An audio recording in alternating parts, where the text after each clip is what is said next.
भारतीय नागरिक सुरक्षा संहिता 2023 की धारा 346 जो कार्यवाही को स्थगित या मुलतवी करने की शक्ति, पावर टू पोस्टपोन और एडजर्न प्रोसीडिंग्स से संबंधित है। यह धारा अदालती कार्यवाही में लगने वाले समय को नियंत्रित करती है और यह सुनिश्चित करती है कि मुकदमे जल्द से जल्द पूरे हों। धारा 346 कार्यवाही को स्थगित या मुलतवी करने की शक्ति। यह धारा न्यायिक दक्षता और त्वरित न्याय के सिद्धांत पर आधारित है। यह अदालतों को कार्यवाही को स्थगित करने या आगे बढ़ाने की अनुमति देती है, लेकिन सख्त शर्तों और समय सीमाओं के साथ, ताकि अनावश्यक देरी से बचा जा सके। 1.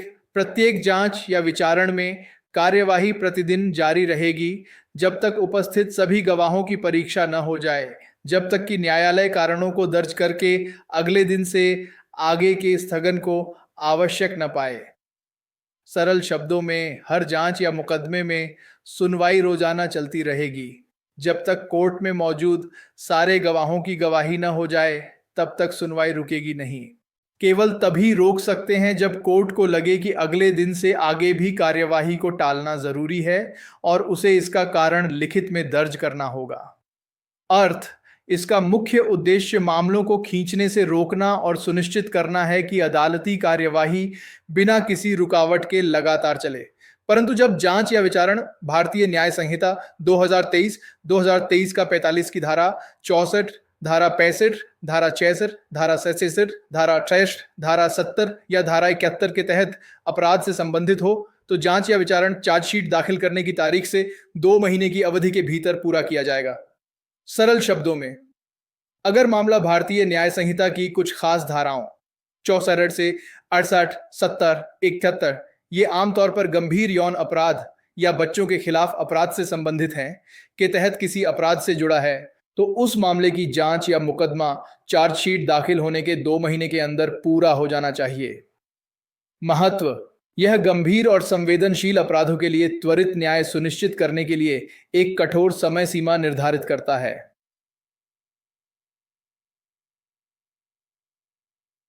तो यदि न्यायालय किसी अपराध का संज्ञान लेने के बाद या विचारण शुरू होने के बाद किसी जांच या विचारण के प्रारंभ को स्थगित करना या उसे मुलतवी करना आवश्यक या उचित पाता है, तो वह समय समय पर कारणों को दर्ज करके ऐसी शर्तों पर जैसा वह उचित समझे और ऐसे समय के लिए जैसा वह उचित समझे उसे स्थगित या मुलतवी कर सकता है, और यदि अभियुक्त हिरासत में है तो वारंट द्वारा उसे रिमांड पर भेज सकता है।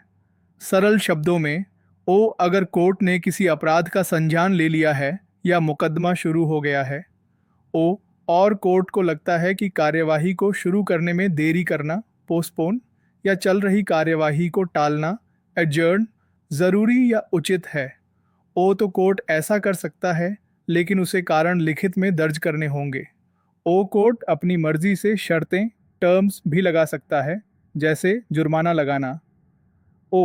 और अगर आरोपी पुलिस हिरासत में है तो कोर्ट उसे रिमांड पर भेज सकता है, परंतु कोई भी न्यायालय किसी अभियुक्त व्यक्ति को इस धारा के अधीन एक बार में 15 दिनों से अधिक की अवधि के लिए हिरासत में रिमांड पर नहीं भेजेगा। उस सरल शब्दों में, कोर्ट किसी आरोपी को एक बार में 15 दिन से ज्यादा की न्यायिक हिरासत या पुलिस रिमांड पर नहीं भेज सकता। यह अवधि पूरी होने पर उसे दोबारा कोर्ट में पेश करना होगा। महत्व, यह मनमानी रिमांड को रोकता है और अभियुक्त के अधिकारों की रक्षा करता है, परंतु यह और कि जब गवाह उपस्थित हों तो उन्हें परीक्षित किए बिना कोई स्थगन प्रदान नहीं किया जाएगा, सिवाय लिखित में दर्ज किए जाने वाले विशेष कारणों के। सरल शब्दों में, अगर गवाह कोर्ट में आ गए हैं तो उनकी गवाही लिए बिना सुनवाई को आगे नहीं टाला जाएगा।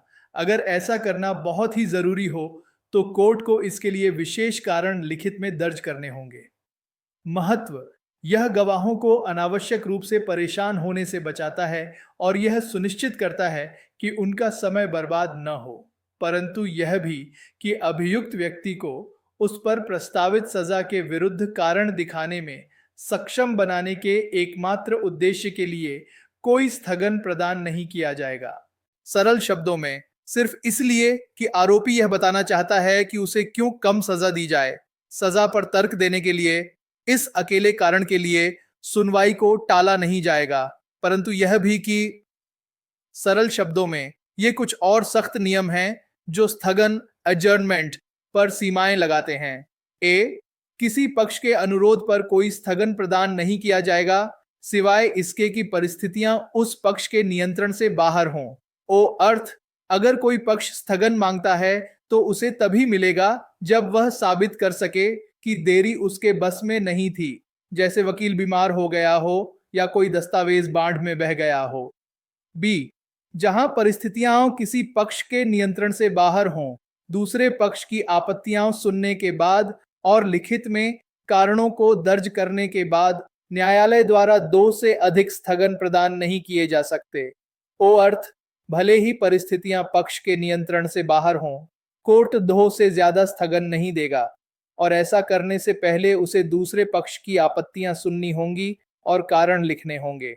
ओ महत्व, स्थगनों की संख्या पर एक निश्चित सीमा लगाकर अनावश्यक देरी को सख्ती से नियंत्रित किया जाता है। सी, किसी पक्ष के अधिवक्ता का किसी अन्य न्यायालय में व्यस्त होना स्थगन का आधार नहीं होगा। ओ सरल शब्दों में, अगर किसी वकील का किसी और कोर्ट में केस है तो यह सुनवाई टालने का कारण नहीं माना जाएगा। ओ महत्व, यह वकीलों की व्यस्तता के कारण मामलों में होने वाली आम देरी को रोकता है। वकीलों को अपनी तारीखें खुद व्यवस्थित करनी होंगी। डी, जहां कोई गवाह न्यायालय में उपस्थित है लेकिन कोई पक्ष या उसका अधिवक्ता उपस्थित नहीं है, या पक्ष या उसका अधिवक्ता न्यायालय में उपस्थित होते हुए भी गवाह की परीक्षा करने या प्रति परीक्षा करने के लिए तैयार नहीं है, तो न्यायालय यदि वह उचित समझे गवाह का बयान दर्ज कर सकता है और ऐसे आदेश पारित कर सकता है जैसा वह उचित समझे, गवाह की मुख्य परीक्षा या प्रतिपरीक्षा को माफ करते हुए, जैसा भी मामला हो। ओ सरल शब्दों में, अगर गवाह कोर्ट में आ गया है लेकिन कोई पक्ष, पार्टी या उसका वकील मौजूद नहीं है, या पक्ष वकील मौजूद तो हैं लेकिन गवाह की गवाही लेने या उससे जिरह करने के लिए तैयार नहीं है, तो कोर्ट चाहे तो गवाह का बयान रिकॉर्ड कर सकती है और कोर्ट अपनी मर्जी से यह आदेश भी दे सकती है कि उस गवाह की मुख्य परीक्षा, एग्जामिनेशन इन चीफ या जिरह, क्रॉस एग्जामिनेशन को छोड़ दिया जाए। ओ महत्व, यह प्रावधान पक्षकारों की लापरवाही या देरी के कारण न्याय प्रक्रिया को बंधक बनने से रोकता है। यह सुनिश्चित करता है कि गवाहों को बार बार परेशान न किया जाए। एक्सिया की स्पष्टीकरण 1, यदि अभियुक्त ने कोई अपराध किया होगा, ऐसी संदेह उत्पन्न करने के लिए पर्याप्त साक्ष्य प्राप्त हो गया है और यह प्रतीत होता है कि रिमांड द्वारा आगे साक्ष्य प्राप्त किया जा सकता है, तो यह रिमांड के लिए एक उचित कारण है। सरल शब्दों में, अगर इतना सबूत मिल गया है कि शक है कि आरोपी ने अपराध किया है और लगता है कि उसे रिमांड पर रखने से और सबूत मिल सकते हैं, तो उसे रिमांड पर भेजना सही है। यह बताता है कि कब रिमांड उचित है।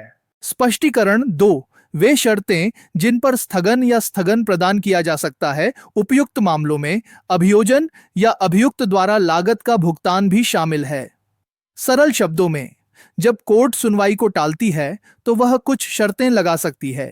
इन शर्तों में कुछ मामलों में स्थगन मांगने वाले पक्ष अभियोजन या अभियुक्त पर जुर्माना, पेमेंट ऑफ कॉस्ट लगाना भी शामिल हो सकता है। महत्व, यह स्थगन मांगने वालों पर एक निवारक, डिटरेंट के रूप में कार्य करता है और अनावश्यक स्थगनों को हतोत्साहित करता है। इस धारा का समग्र महत्व, त्वरित न्याय। यह धारा भारतीय न्याय प्रणाली में लंबित मामलों को कम करने और त्वरित न्याय सुनिश्चित करने के लिए एक महत्वपूर्ण उपकरण है। दक्षता और अनुशासन, यह न्यायिक कार्यवाही में दक्षता लाती है और स्थगनों की संख्या और कारणों पर सख्त नियंत्रण रखकर अनुशासन बनाए रखती है। संवेदनशील मामलों को प्राथमिकता, कुछ विशेष अपराधों जैसे यौन अपराध के लिए समय सीमा निर्धारित करके यह सुनिश्चित करती है कि इन मामलों को प्राथमिकता के आधार पर निपटाया जाए। गवाहों का संरक्षण, यह गवाहों को अनावश्यक रूप से कोर्ट में बुलाने और उन्हें लंबे समय तक इंतजार कराने से रोककर उनके समय और सुविधा का सम्मान करती है। पक्षकारों की जवाबदेही, यह पक्षकारों और उनके वकीलों को अदालती कार्यवाही के प्रति अधिक जिम्मेदार बनाती है, जिससे वे बिना किसी बहाने के उपस्थित हों और तैयार रहें। न्यायिक विवेक का विनियमन। यह न्यायालय के स्थगन की शक्ति को विनियमित करती है, यह सुनिश्चित करते हुए कि यह मनमाने ढंग से प्रयोग न हो, बल्कि दर्ज किए गए कारणों और स्थापित सिद्धांतों के आधार पर हो। संक्षेप में, धारा 346 यह निर्धारित करती है कि आपराधिक मामलों में सुनवाई प्रतिदिन चलेगी, जब तक कि लिखित में दर्ज किए गए विशेष कारणों से इसे टाला न जाए। कुछ गंभीर अपराधों के लिए 2 महीने की समय सीमा है। न्यायालय स्थगन दे सकता है, लेकिन एक बार में 15 दिन से अधिक की रिमांड नहीं दे सकता। गवाहों के उपस्थित होने पर उन्हें परीक्षित किए बिना स्थगन नहीं मिलेगा, सिवाय विशेष कारणों के। किसी पार्टी के वकील के अन्य कोर्ट में व्यस्त होने पर स्थगन नहीं मिलेगा, और परिस्थितियां नियंत्रण से बाहर होने पर भी 2 से अधिक स्थगन नहीं मिलेंगे। यदि कोई पक्ष या उसका वकील गवाह की परीक्षा के लिए तैयार नहीं है, तो कोर्ट गवाह का बयान दर्ज कर सकता है और प्रतिपरीक्षा माफ कर सकता है। भारतीय नागरिक सुरक्षा संहिता 2023 की धारा 347, जो स्थानीय निरीक्षण लोकल इंस्पेक्शन से संबंधित है। धारा 347 स्थानीय निरीक्षण। यह धारा न्यायालय, न्यायाधीश या मजिस्ट्रेट को किसी अपराध स्थल या किसी अन्य महत्वपूर्ण स्थान का व्यक्तिगत रूप से निरीक्षण करने की शक्ति देती है। इसका उद्देश्य न्यायाधीश या मजिस्ट्रेट को मामले में प्रस्तुत किए गए सबूतों को बेहतर ढंग से समझने और न्याय के बेहतर प्रशासन में सहायता करना है। 1. कोई भी न्यायाधीश या मजिस्ट्रेट किसी भी जांच, विचारण या अन्य कार्यवाही के किसी भी चरण में पक्षकारों को उचित सूचना देने के बाद उस स्थान का दौरा और निरीक्षण कर सकता है जहां कथित तौर पर कोई अपराध किया गया है, या किसी अन्य स्थान का जिसे उसकी राय में ऐसी जांच या विचारण में दिए गए साक्ष्य को ठीक से समझने के उद्देश्य से देखना आवश्यक है, और ऐसे निरीक्षण में देखे गए किसी भी प्रासंगिक तथ्यों का बिना अनावश्यक देरी के एक झापन मेमोरेंडम दर्ज करेगा। सरल शब्दों में समझने के लिए इसे तोड़कर देखते हैं। ओ कौन कर सकता है? कोई भी न्यायाधीश, जज या मैजिस्ट्रेट। ओ कब कर सकते हैं? किसी भी आपराधिक मामले की जांच, इंक्वायरी, मुकदमे, ट्रायल या किसी अन्य कानूनी कार्यवाही के किसी भी चरण में। ओ शर्त, उन्हें ऐसा करने से पहले दोनों पक्षों, अभियोजन और बचाव, को उचित सूचना, ड्यू नोटिस देनी होगी। ओ क्या कर सकते हैं? वे उस जगह जा सकते हैं और उसका निरीक्षण कर सकते हैं जहां पर कथित तौर पर अपराध हुआ था, या कोई दूसरी जगह जिसे उन्हें देखने की जरूरत लगे, ताकि वे मामले में दिए गए सबूतों को ठीक से समझ, प्रॉपरली अप्रिशिएटिंग द एविडेंस, सकें। ओ अनिवार्य कार्रवाई। निरीक्षण के बाद उन्हें बिना किसी देरी के, विदाउट अननेसेसरी डिले, निरीक्षण के दौरान देखे गए किसी भी प्रासंगिक तथ्य, रेलेवेंट फैक्ट्स का एक झापन मेमोरेंडम लिखना होगा।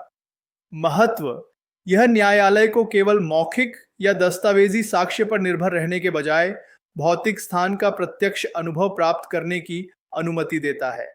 यह साक्ष्य की विश्वसनीयता का आकलन करने और मामले की परिस्थितियों को बेहतर ढंग से समझने में सहायक होता है। उदाहरण के लिए, यदि किसी गवाह ने कहा कि उसने घटना को एक विशेष स्थान से देखा, तो न्यायाधीश यह देखने के लिए उस स्थान का निरीक्षण कर सकता है कि क्या वहां से देखना वास्तव में संभव था। .2 ऐसा झापन मामले के अभिलेख का हिस्सा बनेगा, और यदि अभियोजक, शिकायतकर्ता या अभियुक्त या मामले का कोई अन्य पक्ष ऐसा चाहता है, तो उसे झापन की एक प्रति मुफ्त में दी जाएगी। सरल शब्दों में, ओ जो झापन मेमोरेंडम जज मजिस्ट्रेट ने निरीक्षण के बाद बनाया है, वह केस के रिकॉर्ड का एक महत्वपूर्ण हिस्सा बन जाएगा। ओ अगर अभियोजक, प्रोसिक्यूटर, शिकायतकर्ता, कंप्लेनेंट, अभियुक्त, अक्यूज्ड या केस का कोई दूसरा पक्ष चाहता है, तो उन्हें उस झापन की एक कॉपी बिना किसी शुल्क के, फ्री ऑफ कॉस्ट, दी जाएगी। महत्व, यह पारदर्शिता सुनिश्चित करता है और सभी संबंधित पक्षों को उस जानकारी तक पहुंच प्रदान करता है जो न्यायालय ने अपने निरीक्षण से प्राप्त की है। इससे यह सुनिश्चित होता है कि निरीक्षण का उपयोग निष्पक्ष रूप से किया जाए और कोई भी पक्ष अनभिज्ञ न रहे। इस धारा का समग्र महत्व। साक्ष्य की बेहतर समझ यह न्यायालय को अपराध स्थल या संबंधित स्थान की वास्तविक भौतिक विशेषताओं को देखकर मौखिक या दस्तावेजी साक्ष्य में किसी भी अस्पष्टता को दूर करने में मदद करता है, जिससे साक्ष्य की सराहना बेहतर होती है। न्याय का बेहतर प्रशासन। प्रत्यक्ष अवलोकन से न्याय के बेहतर प्रशासन में सहायता मिलती है, क्योंकि न्यायालय को तथ्यों की अधिक स्पष्ट तस्वीर मिलती है। न्यायिक विवेक। यह न्यायालय के विवेक पर निर्भर करता है कि वह स्थानीय निरीक्षण आवश्यक मानता है या नहीं। पारदर्शिता और निष्पक्षता। पक्षकारों को सूचना देना और झांपन की कॉपी उपलब्ध कराना यह सुनिश्चित करता है कि प्रक्रिया पारदर्शी हो और किसी भी पक्ष के साथ अन्याय न हो। दस्तावेजीकरण। निरीक्षण के निष्कर्षों को रिकॉर्ड करने की आवश्यकता यह सुनिश्चित करती है कि अवलोकन अदालती रिकॉर्ड का एक औपचारिक हिस्सा बन जाए।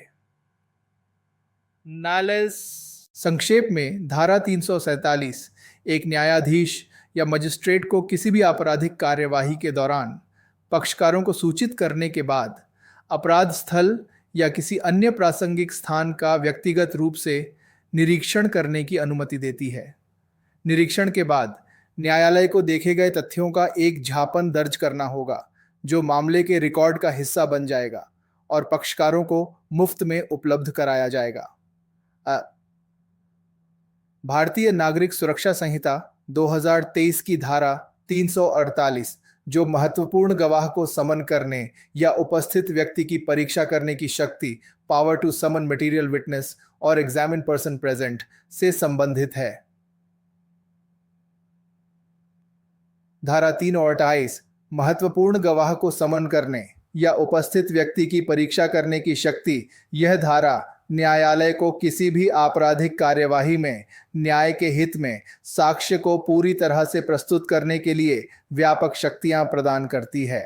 यह सुनिश्चित करती है कि न्यायालय किसी भी आवश्यक गवाह की गवाही ले सके, भले ही उसे पहले समन न किया गया हो। कोई भी न्यायालय इस संहिता के अधीन किसी भी जांच, विचारण या अन्य कार्यवाही के किसी भी चरण में किसी भी व्यक्ति को गवाह के रूप में समन कर सकता है या उपस्थित किसी भी व्यक्ति की परीक्षा कर सकता है, भले ही उसे गवाह के रूप में समन न किया गया हो, या पहले से परीक्षित किसी भी व्यक्ति को दोबारा बुलाकर दोबारा परीक्षा कर सकता है। और न्यायालय ऐसे किसी भी व्यक्ति को समन करेगा और उसकी परीक्षा करेगा या दोबारा बुलाकर दोबारा परीक्षा करेगा यदि उसका साक्ष्य उसे मामले के न्यायपूर्ण निर्णय के लिए आवश्यक प्रतीत होता है। सरल शब्दों में समझने के लिए इसे तोड़कर देखते हैं। वो कौन कर सकता है? कोई भी न्यायालय, कोर्ट। वो कब कर सकते हैं? भारतीय नागरिक सुरक्षा संहिता के तहत किसी भी जांच, इंक्वायरी, मुकदमे, ट्रायल या किसी अन्य कानूनी कार्यवाही के किसी भी चरण, एनी स्टेज में। वो क्या कर सकते हैं? न्यायालय का विवेक में किसी भी व्यक्ति को गवाह के रूप में बुला सकता है, summon any person as a witness, भले ही उसे किसी पक्ष ने न बुलाया हो। 2, जो व्यक्ति पहले से ही अदालत में मौजूद है उसकी गवाही ले सकता है। Examine any person in attendance, भले ही उसे गवाह के तौर पर समन न किया गया हो। 3, जिस गवाह की गवाही पहले हो चुकी है उसे दोबारा बुला सकता है और उससे दोबारा सवाल जवाब कर सकता है। Recall and re examine any person already examined. ओ कब करना अनिवार्य है? न्यायालय का कर्तव्य शैल। 1, न्यायालय को ऐसे किसी भी व्यक्ति को अनिवार्य रूप से समन करना होगा और उसकी परीक्षा करनी होगी या दोबारा बुलाकर दोबारा परीक्षा करनी होगी। 2, यदि न्यायालय को लगता है कि उस व्यक्ति का साक्ष्य मामले के न्यायपूर्ण निर्णय, just decision of the case, के लिए आवश्यक है। महत्व। ओ न्याय का हित। यह धारा सुनिश्चित करती है कि कोई भी महत्वपूर्ण साक्ष्य छूट न जाए और न्यायपालिका सत्य तक पहुंचने के लिए सक्रिय भूमिका निभा सके। यह न्यायालय को किसी भी ऐसे व्यक्ति को बुलाने की शक्ति देती है जिसकी गवाही न्याय के लिए महत्वपूर्ण हो, भले ही कोई पक्ष उसे प्रस्तुत न करे। ओ निष्पक्ष सुनवाई। यह न्यायालय को मामले के सभी प्रासंगिक तथ्यों को सामने लाने में मदद करती है। जिससे निष्पक्ष और न्यायपूर्ण निर्णय की संभावना बढ़ जाती है। ओ, न्यायिक विवेक और कर्तव्य। यह न्यायालय को विवेकाधीन शक्ति में देती है, लेकिन साथ ही एक अनिवार्य कर्तव्य शैल भी डालती है जब साक्ष्य न्यायपूर्ण निर्णय के लिए आवश्यक प्रतीत होता है। ओ, लचीलापन। यह कार्यवाही के किसी भी चरण में गवाहों को बुलाने या दोबारा जांच करने की अनुमति देकर प्रक्रिया में लचीलापन प्रदान करती है।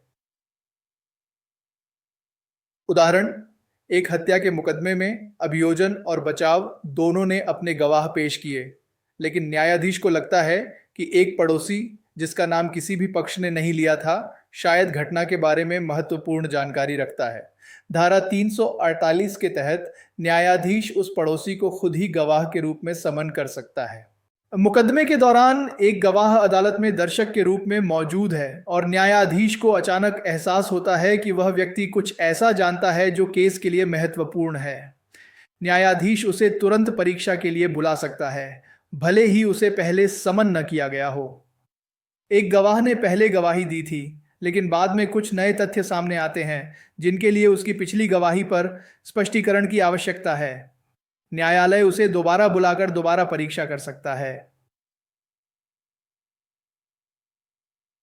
संक्षेप में, धारा 348 न्यायालय को किसी भी आपराधिक कार्यवाही के किसी भी चरण में किसी भी व्यक्ति को गवाह के रूप में बुलाने या उपस्थित व्यक्ति की परीक्षा करने या पहले से परीक्षित व्यक्ति को दोबारा बुलाकर परीक्षा करने की व्यापक शक्ति देती है। यदि किसी व्यक्ति का साक्ष्य मामले के न्यायपूर्ण निर्णय के लिए आवश्यक प्रतीत होता है, तो न्यायालय को उसे अनिवार्य रूप से समन करना होगा या दोबारा परीक्षा करनी होगी।